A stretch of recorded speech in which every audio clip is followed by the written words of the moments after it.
మీ GK news నిజం మా గళం.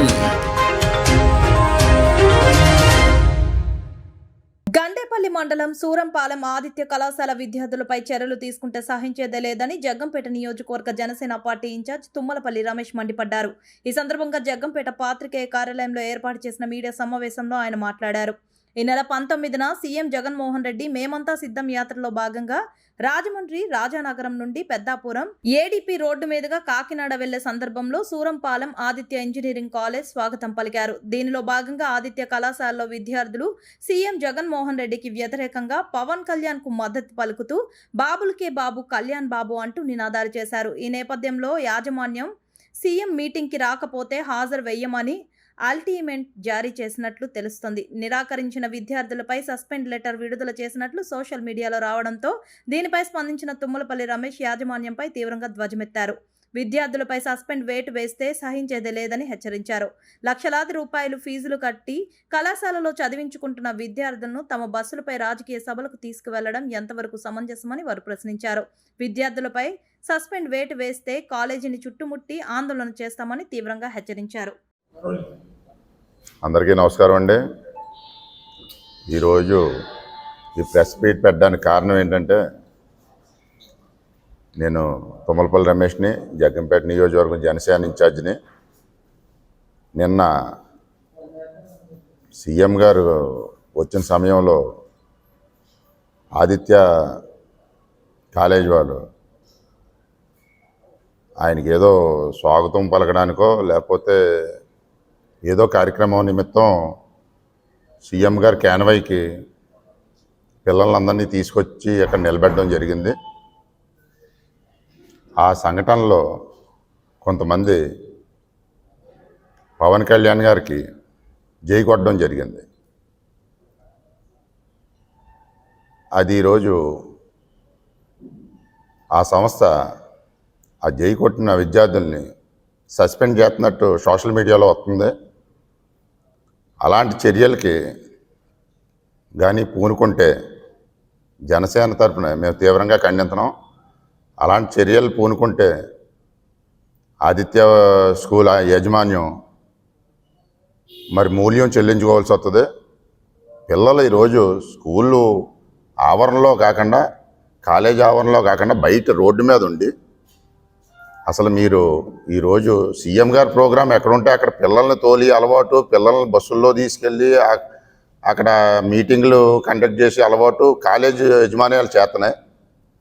మొత్తం ఈరోజు రాష్ట్రంలో ఉన్న కాలేజీలన్నీ కూడా ఏ జిల్లాలో సీఎం గారి ప్రోగ్రాం ఉంటే ఆ జిల్లాలో స్టూడెంట్స్ని తీసుకెళ్ళి మీటింగ్స్కి అటెండ్ చేసే అలవాటు కాలేజ్ యజమాన్యం చేతనే.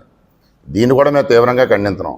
మీకు లక్షలు స్కూల్ ఫీజులు కట్టి, కాలేజ్ ఫీజులు కట్టి చదివించుకోవడం అంటే ఈరోజు గవర్నమెంట్ విధానం ఎలాగ ఉందంటే పిల్లలను కూడా రాజకీయంగా వాడుకునే పరిస్థితుల్లో గవర్నమెంట్ ఉంది. దీన్ని జనసేన పార్టీ తరఫున మేము తీవ్రంగా ఖండిస్తున్నాం. కాబట్టి ఇదే సస్పెన్షన్ ఇదే నిజమైతే, ఈ సోషల్ మీడియాలో వచ్చి సస్పెన్షన్ అయ్యి నిజమైతే మేము దాన్ని తీవ్రంగా ఖండిస్తాం. పవన్ కళ్యాణ్ గారి దృష్టి కూడా తీసుకెళ్ళవలసి వస్తుంది. ఎందుకంటే వాళ్ళకి వాక్ స్వాతంత్రం ఉంది. పిల్లలు బయటకు వచ్చి వాళ్ళు నచ్చిన నాయకుడికి జై చెప్తారు. అది తప్పని, అది ఏదో మీరు దాన్ని సీరియస్గా తీసుకోవాల్సిన అవసరం లేదు. కాబట్టి ఇలాంటి చర్యలకు పాల్గొంటే మేము చూస్తూ ఊరుకోమని చెప్తున్నాం.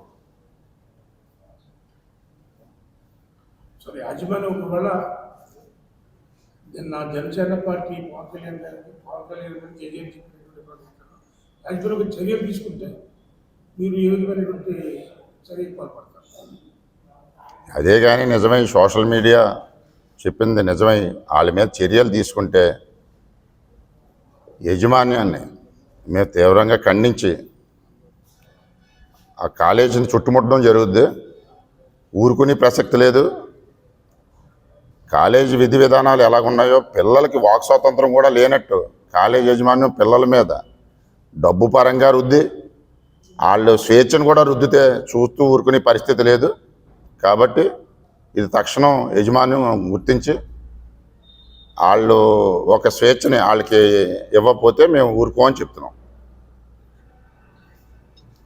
సార్ జగ్గంపేట ఉమ్మడి అభ్యర్థి జ్యోతులు గెలుపు కోసం మీరు ఏ విధంగా కృషి చేస్తారు? ఈరోజు పవన్ కళ్యాణ్ గారు ఆదేశాల మేరకు మేము ఈరోజు ఉమ్మడి అభ్యర్థి అని జ్యోతుల నెహ్రూ గారిని, అలాగే మన ఎంపీ క్యాండిడేట్ ఉదయ్ శ్రీనివాస్ గారిని భారీ మెజార్టీతో నెగ్గించడానికి జన సైనికులు, ఈ కాన్స్టిట్యున్సీలో ఉన్న జన సైనికులు అందరూ తీవ్రంగా కృషి చేస్తున్నారు. ప్రతి ఒక్కళ్ళు ఈరోజు ఈ కాన్స్టిట్యున్సీలో భారీ మెజార్టీతో జ్యోతుల నెహ్రూ గారు నెగ్గడం ఖాయం. అలాగే ఎంపీ అభ్యర్థి కూడా ఉదయ్ శ్రీనివాస్ గారు కూడా కాకినాడ పార్లమెంటులో 1,00,000 ఓట్ల మెజార్టీతో నెగ్గుతాడని మేము ఆశిస్తున్నాం. అది ఇంకా మనం చెప్పి అంత ఇది కాదు. పాటనశెట్టి సూర్యచంద్ర గురించి ఆయనకే తెలుసు. మనం అతను ఏ స్థాయి నుంచి ఏ స్థాయికి వచ్చారో. ఒక గ్రామ స్థాయిలో ఉన్న నాయకుడిని తీసుకొచ్చి ఒక కాన్స్టిట్యున్సీ లీడర్ని చేసినోడు పవన్ కళ్యాణ్ గారు. ఇంకా అది ఆయన ఏం చేస్తున్నారు అన్నది ఆయన విజ్ఞత వదిలేస్తున్నాం మనం. ఎందుకంటే ఆయన గురించి మాట్లాడే అంత పరిస్థితిలో నేను లేను. ఆయన గురించి అన్నసార్లు ఈరోజు జనసేనకి ఈ కాన్స్టిట్యున్సీలో చాలా స్పందన ఉందండి. లాస్ట్ టైం మండల ఎలక్షన్స్లో ప్రతి గ్రామంలో పోటీ చేయడం జరిగింది. సుమారు ఒక 10 మంది అభ్యర్థులు 30 ఓట్లు, 60 ఓట్లు, 100 ఓట్లతో ఓడిపోయిన వాళ్ళు ఉన్నారు. ఈ కాన్స్టిట్యున్సీలో సుమారు మన మండల ఎలక్షన్ తీసుకుంటే 30,000 పైచీలకు ఓట్లు ఈరోజు ఈ కాన్స్టిట్యున్సీలో జనసేనకు ఉన్నట్టు మనకు ఒక ఆధారాలు ఉన్నాయి. నేను పూర్వం నుంచి నేను ఒక 30 సంవత్సరాలు 40 సంవత్సరాల నుంచి రాజకీయంలో ఉన్నాను. నేను ఎప్పుడో 99లోనే కాంగ్రెస్ పార్టీ ఇన్ఛార్జ్ చేశాను తోట సుబ్బారావు గారికి. అలాగే పీఆర్పీలో కూడా నేను పెద్దాపురం ఇన్ఛార్జ్ చేశాను. ఈ కాన్స్టిట్యున్సీలో నేను వచ్చాక సుమారు ఒక 15,000 20,000 ఓట్లు ఇంకా అదనంగా కలుస్తాయని ఉమ్మడి అభ్యర్థికి